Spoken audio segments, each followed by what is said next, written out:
Du prophète Osée, je connais au moins 3 perles. La première, c'est « Qui sème le vent récolte la tempête ». Le prophète visait ici tous les manquements à l'alliance, toutes les petites infidélités quotidiennes qui finissent par devenir une deuxième nature.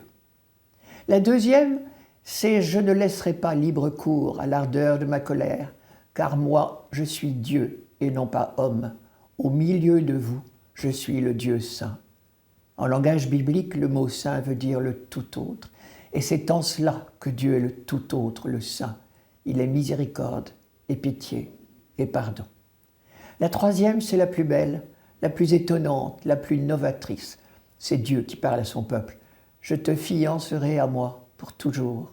Par la justice et le droit, l'amour et la tendresse, je te fiancerai à moi par la fidélité et tu connaîtras le Seigneur. » C'est la première fois dans la Bible que l'alliance proposée par Dieu à Israël est comparée à un lien d'amour conjugal.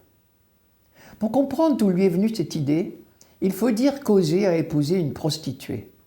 Elle exerce son métier dans le temple de Samarie. Elle est ce qu'on appelle une prostituée sacrée. Les hommes qui recourent à elle croient s'unir à la divinité et espèrent en obtenir toutes sortes de bienfaits. Bien sûr, Osée est jaloux et parfois très en colère.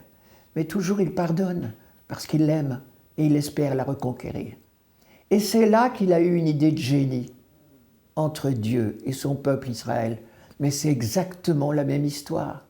Chaque fois qu'Israël retombe dans l'idolâtrie, il trahit l'alliance de Dieu. Il est comme une femme adultère. Et désormais, Osée emploiera le vocabulaire de l'amour pour parler de l'alliance conclue au Sinaï entre Dieu et son peuple.